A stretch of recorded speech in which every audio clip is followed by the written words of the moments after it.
This is the Darknet contest at DEF CON 30, and I'm here with the Gulo, which is a beautiful person, but an awesome hacker and one of the designers of the ultimate Darknet badge. And what I love about it is, what is it? Is it DEF CON Arts and Crafts now? It's DEF CON Arts and Hacks. So tell me about this badge. So this year we decided that we wanted to teach basic electronics. We wanted to have people assemble things and learn how they come together. In the past, we would give them a bunch of parts and pictures, and they would just solder everything together. And you don't really learn too much from that because the goal is to get it assembled as quickly as possible. And once it's assembled, they're done with it. So in this case, the first level of badge, this is the parts, this is how everything's connected. Once everything's connected and set up, then you have to learn how level 2 works. I give you a schematic, but I don't give you a photo. I give you the parts, and I tell you how the parts interact with each other, and you have to learn and figure out and build the badge from there. Wait, something you just said is there is not one, but there's multiple levels of this badge. Yes, we have 3 primary levels of the badge and a black badge while supplies lasts. Is it just a piece of like black construction paper? Pretty close. It's a little bit more, but not too much. I'm curious, is this foldable technology? Depends on how well you do at it. I am horrible at arts and hacks. I cannot do crafts to save my life, which is strange that I was the one to build the badge, but so far so good. I heard there is indeed a soldering spoon included as well. There is a soldering spoon, and the soldering spoon has uses, and I'm super stoked that everyone is using a soldering spoon on their badges so far. Super entertaining. That is so funny. Now, like, is yours able to turn on? My badge has been crushed a couple of times.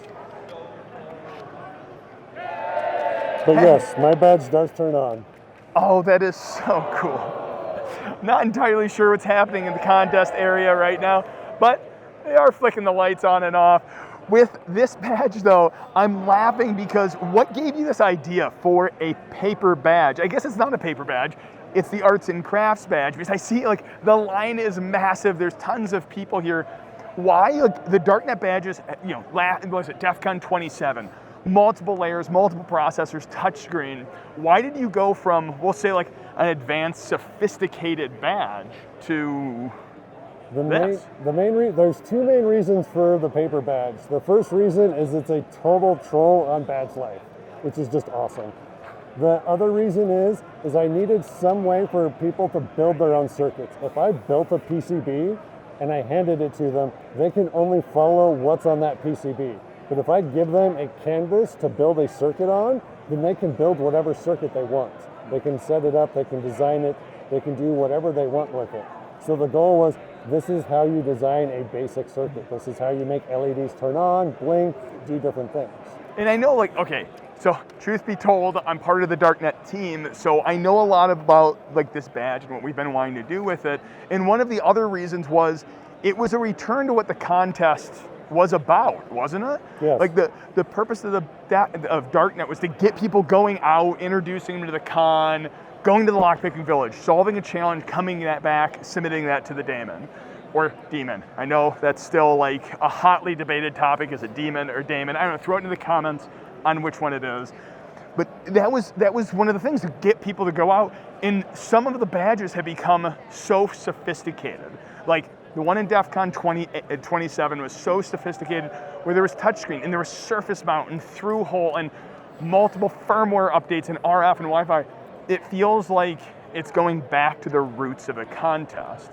This is definitely going back to how do you build a base? How do you learn something? If I hand you an ESP32 or an Arduino or a Raspberry Pi and I'm like, I need you to make something blink, I need you to make something do something.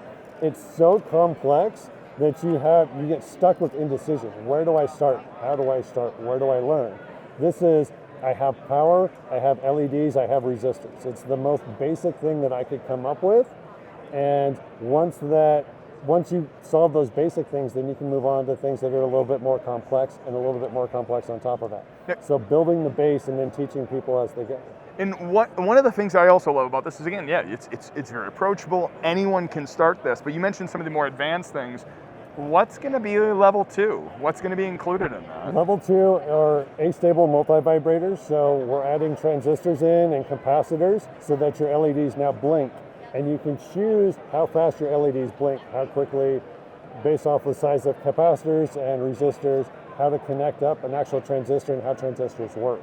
That's really cool, because I know, like, when I was competing in Darknet, one of the things was I was rushing to put the badge together, and I didn't really truly understand. I wasn't really learning electronics. I was learning how to solder, but I wasn't really necessarily learning the hardware hacking aspects. And with this, you're learning some of those basic 101 things, which I say, like, is not like common knowledge. And I know there's like learn to solder boards, but that requires even the knowledge to go, in order to solder this learn to solder badge, well, I have to learn to solder. I have to learn what heat to put it on flow and desoldering when I make a mistake. And there's no soldering irons around. You have a soldering spoon, you have conductive tape. Like, in some ways, it does feel like, in some ways, when I first heard this idea, I was thinking, like, this is a troll. Like, it's a paper badge. Like, yeah, hey, you can rip off the bottom of it. You can tape it together and make your own blockchain. Oh, it's foldable technology. And one more thing, it's fully recyclable, built 100% green. Like, there's so many of those things going on. But then the more it was talked about, the more I've heard it from you, it's not really a troll. It really is back to the core of what Darknet is, right? Yeah, it's learning. We're a teaching contest. We've been a teaching contest, so whatever we can. In theory, I'm forcing people to learn because I'm not giving them step-by-step instructions. When you hit level 2, you have the parts, you have the descriptions, how they interact, examples, but I never give you the actual circuit. I never say, this pin connects to this pin connects to this. I describe all the parts and you have to learn and figure it out. And the introductory kit is going for $100, $200. We had originally posted it for under $100, Nice. And we opted, so all of our badges this year are free, so levels 1, 2, and 3, and the black badge are free. That's so awesome. Parts, pieces, everything. Yeah, I mean, where else can you find a free badge at DEF CON? I mean, I love this concept. I love how popular it is. The thing which I actually am so excited about is that it really is, it's a blank canvas. It's whatever you want to put on there. It's so cool. Man, obviously, I love Darknet. Thank you for standing around. I mean, I know you dedicate your entire con just to helping people out, so thank you for what you do. Thanks for checking out Darknet and the other DC30 content. And as always, hack on.